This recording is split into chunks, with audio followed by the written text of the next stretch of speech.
नवीन दृष्टि एक अवलोकन इस YouTube चैनल पर मैं आप सभी भक्तजनों का, सभी सज्जनों का, सभी माताओं का, सभी बहनों का हार्दिक स्वागत और अभिनंदन करता हूं।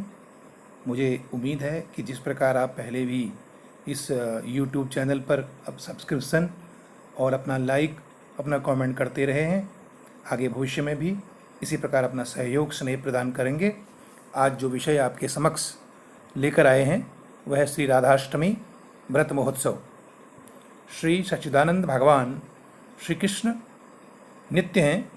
समय समय पर इस भूमंडल में उनका आविर्भाव तिरोभाव हुआ करता है। इसी प्रकार सच्चिदानंदमयी भगवती श्री राधा जी भी नित्य हैं। वास्तव में भगवान की निज स्वरूपा शक्ति होने के कारण वे भगवान से सर्वथा अभिन्न हैं और समय समय पर लीला के लिए आविर्भूत तिरोभूत हुआ करती हैं। नारद पंचरात्र में कहा गया है, यथा ब्रह्म स्वरूपश्च श्री कृष्णो प्रकटै प्र तथा ब्रह्म स्वरूपां च निर्लिप्तां प्रकटै प्राम आविर्भाव स्थिरोभाव तस्यां कालेन नारदः न कृत्रिमां च सा नित्या सत्य स्वरूपा यथा हरि।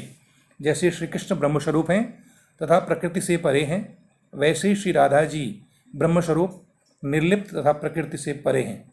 भगवान की भांति ही उनका समय समय पर आविर्भाव तिरोभाव हुआ करता है। वस्तुतः वे भी श्रीहरि के सदृश ही अकृत्रिम, नित्य और सत्य स्वरूपा है। पद्म पुराण ब्रह्मखंड के 7वें अध्याय में श्री नारद ब्रह्मा के संवाद के रूप में इतिहास मिलता है। उसमें नारद जी के पूछने पर ब्रह्मा जी राधा जन्माष्टमी व्रत के महान महात्म्य का वर्णन करते हुए प्राचीन प्रसंग सुनाते हैं। वत्स नारद, पहले सत्युग में मृगनयनी शुभांगी चारुहासिनी अति सुंदरी लीलावती नाम की वरांगना थी। उसने बहुत कठोर पाप किए थे। एक दिन वह धन की लालसा से अपने नगर के निकलकर एक दूसरे नगर में गई। वहाँ उसने एक बहुत लोगों को एकत्र देखा। वे लोग एक सुंदर देवालय में राधाष्टमी व्रत का उत्सव मना रहे थे। गंध, पुष्प, दीप, वस्त्र तथा नाना प्रकार के फल आदि से भक्तिपूर्वक श्री राधा जी की श्रेष्ठ मूर्ति की पूजा कर रहे थे।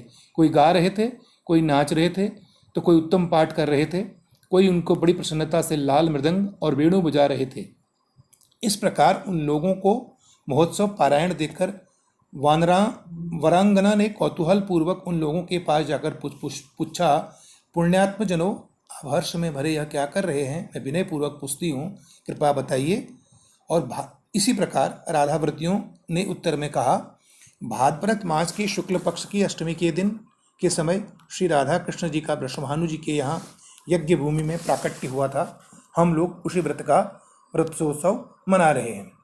श्री राधा पूजा की अनिवार्यता श्रीमद् देवी भागवत में श्री नारायण ने नारद जी के प्रति श्री राधाए स्वाहा इस षडक्षर राधा मंत्र की अति प्राचीन परंपरा तथा विलक्षण महिमा के वर्णन प्रसंग में श्री राधा पूजा की अनिवार्यता तथा परम कर्तव्यता का निरूपण करते हुए कहा है, कृष्णचार्याम नाधिकारो यतो राधार्चनम बिना वैष्णवो सकलस्तस्मात् कर्तव्यम राधिकार्चनम।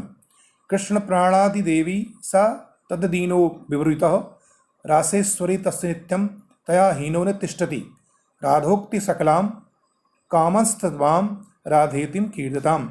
श्री राधा की पूजा न की जाए तो मनुष्य श्री कृष्ण की पूजा का अधिकार नहीं रखता। अतएव समस्त वैष्णवों को चाहिए कि वे भगवती श्री राधा जी की अर्चना अवश्य करें। श्री राधा भगवान श्री कृष्ण के प्राणों की अधिष्ठात्री देवी हैं, इसलिए भगवान उनके अधीन रहते हैं। ये भगवान के राष्ट्र की नित्य अधीश्वरी देवी हैं। श्री राधा के बिना भगवान श्री कृष्ण क्षण भर भी नहीं ठहर सकते। ये संपूर्ण कामनाओं का साधन करती हैं। इसी कारण इन देवी का नाम श्री राधा पड़ा। महालक्ष्मी के समान भव्य रूप वाली और परम सुंदरी राधा जी सर्व विद्याओं और गुणों से युक्त कृष्ण स्वरूपा तथा महाप्रतिभा थी। उन्हीं के गर्भ में सुभद्रा भाद्रपदी की शुक्लाष्टमी को मध्याह्न काल में श्री वृंदाश्वरी श्री राधिका जी प्रकट हुई। वेद शास्त्र तथा पुराणादि में जिनका कृष्ण वल्लभा कहकर गुणगान हुआ है, वे श्री राधा सदा श्री कृष्ण को आनंद प्रदान करने वाली साध्वी कृष्ण प्रिया थी।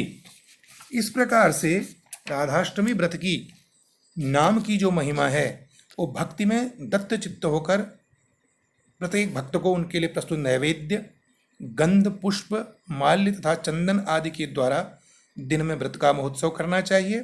पूजा करके दिन के अंत में भक्तों के साथ आनंद पूर्वक चरणोदक लेकर महाप्रसाद ग्रहण करना चाहिए। श्री राधा कृष्ण का स्मरण करते हुए रात में जागरण करना चाहिए। चांदी और सोने की सुसंस्कृत मूर्ति रखकर उसकी पूजा कर सकते हैं। इस अष्टमी को दिन रात एक पहर पर विधि पूर्वक श्री राधा माधव की पूजा करें। जो मनुष्य राधा कहता है, वह श्रवण करता है, वह सब तीर्थों के संस्कार से युक्त होकर सब प्रकार की विद्या की प्राप्ति में प्रयत्नवान रहता है।